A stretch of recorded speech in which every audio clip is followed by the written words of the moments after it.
ಈ ಕೆಳಗಿನ ಪ್ರಶ್ನೆಗಳಿಗೆ ಒಂದು ವಾಕ್ಯದಲ್ಲಿ ಉತ್ತರಿಸಿರಿ. ಪ್ರಶ್ನೆ 1. ದುಷ್ಟನ ಮನಸ್ಸು ಯಾವ ಮಾತುಗಳಿಂದ ಪರಿವರ್ತನೆ ಆಗುತ್ತದೆ? ಉತ್ತರ: ದುಷ್ಟನ ಮನಸ್ಸು ಮನಸ್ಸಿಗೆ ಹಿತಕರವಾದ ಆನಂದವಾದ ಮಾತುಗಳಿಂದ ಪರಿವರ್ತನೆ ಆಗುತ್ತದೆ. ಪ್ರಶ್ನೆ 2. ಗಣೇಕಲ್ ಶಿವಯ್ಯನವರು ಯಾವುದಕ್ಕೆ ಪ್ರಸಿದ್ಧರಾಗಿದ್ದಾರೆ? ಗಣೇಕಲ್ ಶಿವಯ್ಯನವರು ಪಿಟೀಲು ವಾದಕ ಮತ್ತು ಬಯಲಾಟದ ನಿರ್ದೇಶಕರಾಗಿ ಪ್ರಸಿದ್ಧರಾಗಿದ್ದರು. ಪ್ರಶ್ನೆ 3. ಗಣೇಕಲ್ ಶಿವಯ್ಯನವರು ಹಾಡನ್ನು ಕೇಳಲು ಕಳ್ಳರು ಏಕೆ ಒಪ್ಪಿಕೊಂಡರು? ಉತ್ತರ: ಗಣೇಕಲ್ ಶಿವಯ್ಯನವರು ಅವರ ಹಾಡನ್ನು ಕೇಳಿದರೆ ತಮ್ಮಲ್ಲಿದ್ದ ಹಣವನ್ನು ಕಳ್ಳರಿಗೆ ಕೊಡುತ್ತೇನೆ ಎಂದರು. ಅದಕ್ಕೆ ಕಳ್ಳರು ಹಾಡನ್ನು ಕೇಳಲು ಒಪ್ಪಿಕೊಂಡರು. ಪ್ರಶ್ನೆ 4. ಗಣೇಕಲ್ ಶಿವಯ್ಯನವರು ಕಳ್ಳರನ್ನು ಏನೆಂದು ಆಶೀರ್ವದಿಸಿದರು?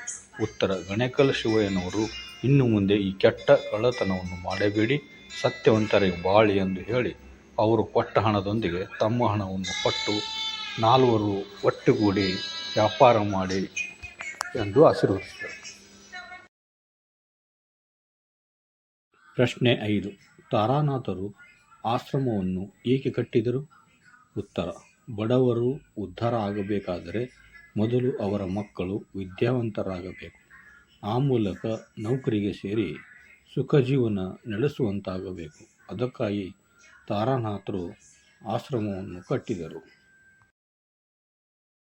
ಕೆಳಗಿನ ಪ್ರಶ್ನೆಗಳಿಗೆ 3-4 ವಾಕ್ಯಗಳಲ್ಲಿ ಉತ್ತರಿಸಿರಿ. ಪ್ರಶ್ನೆ 1. ಗಣೇಕಲ್ ಶಿವಯ್ಯನವರು ಕಳ್ಳರನ್ನು ಏನೆಂದು ಕೇಳಿಕೊಂಡರು? ಉತ್ತರ: ಗಣೇಕಲ್ ಶಿವಯ್ಯನವರು ಕಳ್ಳರನ್ನು ಕುರಿತು, ಅಯ್ಯ, ನಿಮಗೆ ಹಣ ಬೇಕೇ?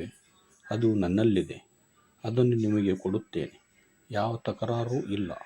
ಆದರೆ ನೀವು ನನ್ನ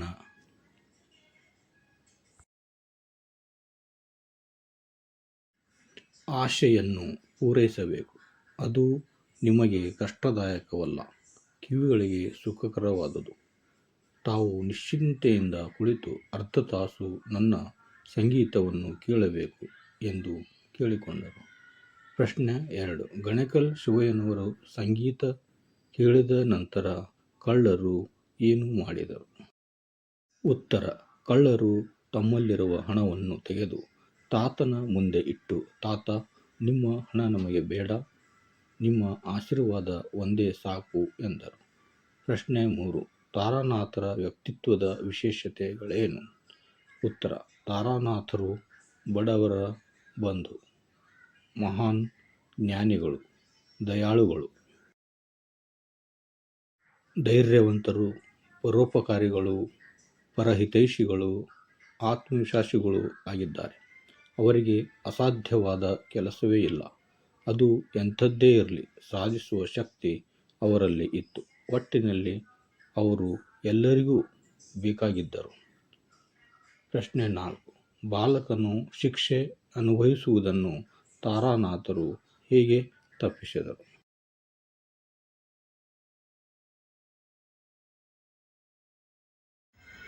ಪೊಲೀಸರು ಬಾಲಕನನ್ನು ಬಂಧಿಸಲು ಬಂದಾಗ ತಾರಾನಾಥರು, ಇವನು ಕಳ್ಳನಲ್ಲ, ತಪ್ಪು ಮಾಡಿಲ್ಲ, ಆದುದರಿಂದ ಇವನನ್ನು ಬಂಧಿಸುವ ಅವಶ್ಯಕತೆ ಇಲ್ಲ, ಏಕೆಂದರೆ ವಾಚನ್ನು ರಿಪೇರಿ ಮಾಡಿಸಲು ನಾನೇ ಅವನ ಕೈಯಲ್ಲಿ ಕೊಟ್ಟು ಕಳಿಸಿದ್ದೆ.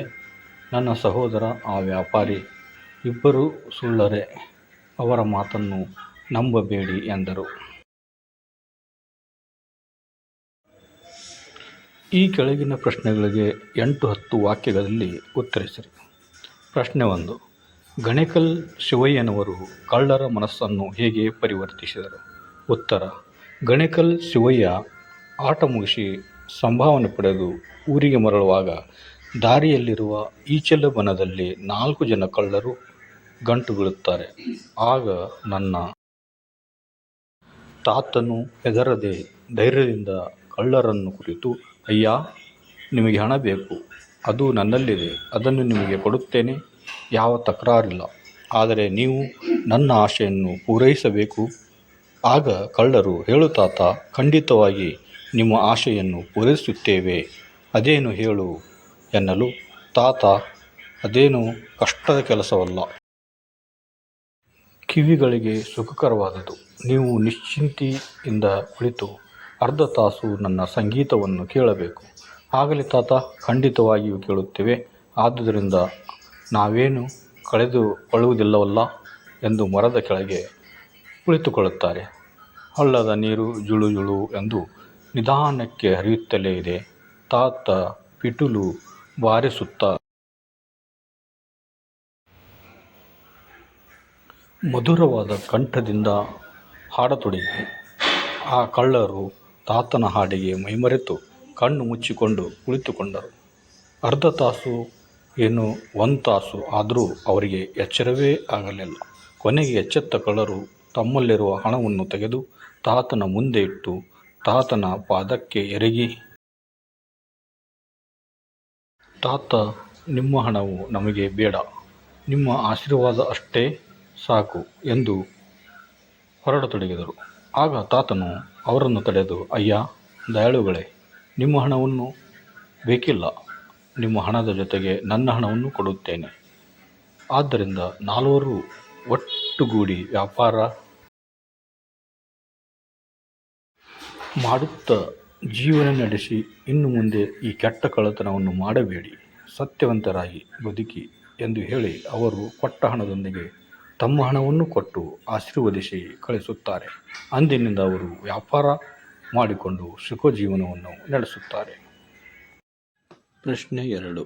ತಾರಾನಾಥರು ವಾಚನ್ನು ಕದ್ದ ಬಾಲಕನ ಮನಸ್ಸನ್ನು ಹೇಗೆ ಪರಿವರ್ತಿಸಿದರು? ಉತ್ತರ. ಪೊಲೀಸರು ಬಾಲಕನನ್ನು ಅರೆಸ್ಟ್ ಮಾಡಲು ಆಶ್ರಮಕ್ಕೆ ಬರುತ್ತಾರೆ. ಅದನ್ನು ಕೇಳಿದ ತಾರಾನಾಥರಿಗೆ ಬಾಲಕನ ಮೇಲೆ ಕರುಣೆ ಉಕ್ಕಿ ಬರುತ್ತದೆ. ಅವನನ್ನು ಪೊಲೀಸರ ವಶಕ್ಕೆ ಕೊಡಬಾರದೆಂದು ನಿರ್ಧರಿಸಿ ಪೊಲೀಸರು ಬರುವುದನ್ನೇ ಕಾಯುತ್ತಾ ಕುಳಿತರು. ಅವರು ಬಂದು ವಿಚಾರಿಸಿದ ನಂತರ ಆ ಬಾಲಕನನ್ನು ಕರೆದು, ಇವನು ಕಳ್ಳನಲ್ಲ, ತಪ್ಪು ಮಾಡಿಲ್ಲ, ಆದ್ದರಿಂದ ಇವನನ್ನು ಬಂಧಿಸುವ ಅವಶ್ಯಕತೆ ಇಲ್ಲ. ಏಕೆಂದರೆ ವಾಚನ್ನು ರಿಪೇರಿ ಮಾಡಿಸಲು ನಾನೇ ಅವನ ಕೈಲೇ ಕೊಟ್ಟು ಕಳಿಸಿದ್ದೆ. ನನ್ನ ಸಹೋದರ ಮತ್ತು ಆ ವ್ಯಾಪಾರಿ ಇಬ್ಬರೂ ಸುಳ್ಳರೇ, ಅವರ ಮಾತನ್ನು ನಂಬಬೇಡಿ ಎಂದು ಹೇಳಿ ಆ ಬಾಲಕನ ಶಿಕ್ಷೆ ಅನುಭವಿಸುವುದನ್ನು ತಪ್ಪಿಸುತ್ತಾರೆ. ಇದರಿಂದ ಬಾಲಕನಿಗೆ ಅರಿವು ಉಂಟಾಗಿ ಪಶ್ಚಾತ್ತಾಪವಾಗುತ್ತದೆ. ಅವನು ಪಂಡಿತ ತಾರಾನಾಥರ ಕಾಲಿಗೆ ಬಿದ್ದು ಗೊಳು ಎಂದು ಅಳುತ್ತಾನೆ. ಗುರುಗಳೇ, ನನಗೆ ಶಿಕ್ಷೆ ಕೊಡಿಸಬೇಕಿತ್ತು ಎಂದು. ತಾರಾನಾಥರು, ಮಗು, ತಪ್ಪು ಮಾಡುವುದು ಸಹಜ. ಈಗ ನಿನಗೆ ಅದರ ಅರಿವಾಯಿತಲ್ಲ, ಅಷ್ಟೇ ಸಾಕು. ಚೆನ್ನಾಗಿ ಓದಿ ಚೆನ್ನಾಗಿ ಬದುಕು, ಅದೇ ನನಗೆ ಸಂತೋಷ ತರುತ್ತದೆ ಎಂದು ಅವನ ತಪ್ಪನ್ನು ಕ್ಷಮಿಸಿ ವಾಚನ್ನು ಕದ್ದ ಬಾಲಕನ ಮನಸ್ಸನ್ನು ಪರಿವರ್ತಿಸಿದರು. ಸಂದರ್ಭದಲ್ಲಿ ವಿವರಿಸಿರಿ. ಪ್ರಶ್ನೆ 1. ನೀವು ನಿಶ್ಚಿಂತೆಯಿಂದ ಕುಳಿತು ಅರ್ಧ ತಾಸು ನನ್ನ ಸಂಗೀತವನ್ನು ಕೇಳಬೇಕು. ಆಯ್ಕೆ. ಈ ವಾಕ್ಯವನ್ನು ಜಿ.ಎಸ್. ಬಸವರಾಜ ಶಾಸ್ತ್ರಿಯವರು ಬರೆದಿರುವ ಶಾಸ್ತ್ರಿಯವರ ಕನಸು ಎಂಬ ಕೃತಿಯಿಂದ ಆಯ್ದ ಪರಿವರ್ತನೆ ಎಂಬ ಗದ್ಯ ಭಾಗದಿಂದ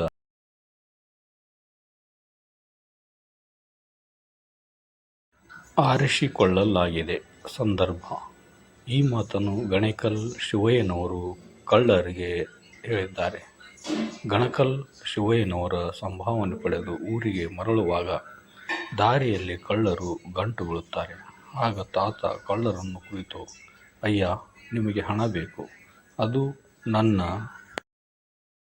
ನನ್ನಲ್ಲಿದೆ, ಅದನ್ನು ನಾನು ನಿಮಗೆ ಕೊಡುತ್ತೇನೆ, ಯಾವ ತಕರಾರು ಇಲ್ಲ. ಆದರೆ ನೀವು ನನ್ನ ಆಶೆಯನ್ನು ಪೂರೈಸಬೇಕು ಎಂದು ಹೇಳುವ ಸಂದರ್ಭದಲ್ಲಿ ಈ ಮೇಲಿನ ಮಾತು ಬಂದಿದೆ. ಪ್ರಶ್ನೆ 2. ತಾತ, ನಿಮ್ಮ ಹಣವು ನನಗೆ ಬೇಡ, ನಿಮ್ಮ ಆಶೀರ್ವಾದ ಅಷ್ಟೇ ಸಾಕು. ಆಯ್ಕೆ. ಈ ವಾಕ್ಯವನ್ನು ಜಿ.ಎಸ್. ಬಸವರಾಜ ಶಾಸ್ತ್ರಿ ಅವರು ಬರೆದಿರುವ ಶಾಸ್ತ್ರಿಯವರ ಕನಸು ಕೃತಿಯಿಂದ ಆಯ್ದ ಪರಿವರ್ತನೆ ಎಂಬ ಗದ್ಯ ಭಾಗದಿಂದ ಆರಿಸಿಕೊಳ್ಳಲಾಗಿದೆ. ಸಂದರ್ಭ. ಈ ಮಾತನ್ನು ಕಳ್ಳರು ಗಣೇಕಲ್ ಶಿವಯ್ಯನವರಿಗೆ ಹೇಳುತ್ತಾರೆ. ಗಣೇಕಲ್ ಶಿವಯ್ಯನವರು ಕಳ್ಳರಿಗೆ, ನೀವು ಹಾಡನ್ನು ಕೇಳಬೇಕು ಎಂದಾಗ ಕಳ್ಳರು ಒಪ್ಪಿಗೆಯನ್ನು ನೀಡುತ್ತಾರೆ. ಅವರ ಹಾಡನ್ನು ಕೇಳುತ್ತಾ ಕಳ್ಳರು ಮೈಮರೆಯುತ್ತಾರೆ. ನಂತರ ಅವರಿಗೆ ಎಚ್ಚರವಾದ ಸಂದರ್ಭದಲ್ಲಿ ಈ ಮೇಲಿನ ಮಾತು ಬಂದಿದೆ. ಪ್ರಶ್ನೆ 3. ಇವನು ಕಳ್ಳನಲ್ಲ, ತಪ್ಪು ಮಾಡಿಲ್ಲ, ಆದುದರಿಂದ ಇವನನ್ನು ಬಂಧಿಸುವ ಅವಶ್ಯಕತೆ ಇಲ್ಲ. ಆಯ್ಕೆ: ಈ ವಾಕ್ಯವನ್ನು GS ಬಸವರಾಜ ಶಾಸ್ತ್ರಿಯವರು ಬರೆದಿರುವ ಶಾಸ್ತ್ರಿಯವರ ಕನಸು ಎಂಬ ಕೃತಿಯಿಂದ ಆಯ್ದ ಪರಿವರ್ತನೆ ಎಂಬ ಗದ್ಯಭಾಗದಿಂದ ಆರಿಸಿಕೊಳ್ಳಲಾಗಿದೆ. ಸಂದರ್ಭ: ಈ ಮಾತನ್ನು ತಾರಾನಾಥರು ಪೊಲೀಸರಿಗೆ ಹೇಳುತ್ತಾರೆ. ಬಾಲಕನನ್ನು ಅರೆಸ್ಟ್ ಮಾಡಲು ಆಶ್ರಮಕ್ಕೆ ಬರುತ್ತಾರೆ. ಅದನ್ನು ಕೇಳುತ್ತಾರೆ. ಅವನನ್ನು ಪೊಲೀಸರು ವಶಕ್ಕೆ ಕೊಡಬಾರದೆಂದು ನಿರ್ಧರಿಸಿ ಪೊಲೀಸರು ಬರುವುದನ್ನೇ ಕಾಯುತ್ತಾ ಕೂಡುತ್ತಾರೆ. ಅವರು ಬಂದು ಎಚ್ಚರಿಸಿದ ನಂತರ ಆ ಬಾಲಕನನ್ನು ಕರೆದು ಈ ಮೇಲಿನ ಮಾತನ್ನು ಹೇಳುತ್ತಾರೆ. ಪ್ರಶ್ನೆ 4. ಗುರುಗಳೇ, ನನಗೆ ಶಿಕ್ಷೆ ಕೊಡಿಸಬೇಕಿತ್ತು. ಆಯ್ಕೆ: ಈ ವಾಕ್ಯವನ್ನು GS ಬಸವರಾಜ ಶಾಸ್ತ್ರಿ ಅವರು ಬರೆದಿರುವ ಶಾಸ್ತ್ರಿಯವರ ಕನಸು ಎಂಬ ಕೃತಿಯಿಂದ ಆಯ್ದ ಪರಿವರ್ತನೆ ಎಂಬ ಗದ್ಯಭಾಗದಿಂದ ಆರಿಸಿಕೊಳ್ಳಲಾಗಿದೆ. ಸಂದರ್ಭ: ಈ ಮಾತನ್ನು ವಾಚನ್ನು ಕದ್ದ ಬಾಲಕ ತಾರಾನಾಥರಿಗೆ ಹೇಳುತ್ತಾನೆ. ಪೊಲೀಸರು ಬಂದಾಗ ತಾರಾನಾಥರು ಇವನು ಕಳ್ಳನಲ್ಲ, ತಪ್ಪು ಮಾಡಿಲ್ಲ, ಆದುದರಿಂದ ಇವನನ್ನು ಬಂಧಿಸುವ ಅವಶ್ಯಕತೆ ಇಲ್ಲ ಎಂದಾಗ ಆ ಬಾಲಕನಿಗೆ ಅರಿವು ಉಂಟಾಗಿ ಪಶ್ಚಾತ್ತಾಪವಾಗುತ್ತದೆ. ಆಗ ಅವನು ಪಂಡಿತ್ ತಾರಾನಾಥರ ಪಾದಕ್ಕೆ ಬಿದ್ದು ಗೋಳೋ ಎಂದು ಅಳುತ್ತಾ ಈ ಮೇಲಿನ ಮಾತನ್ನು ಹೇಳುತ್ತಾನೆ.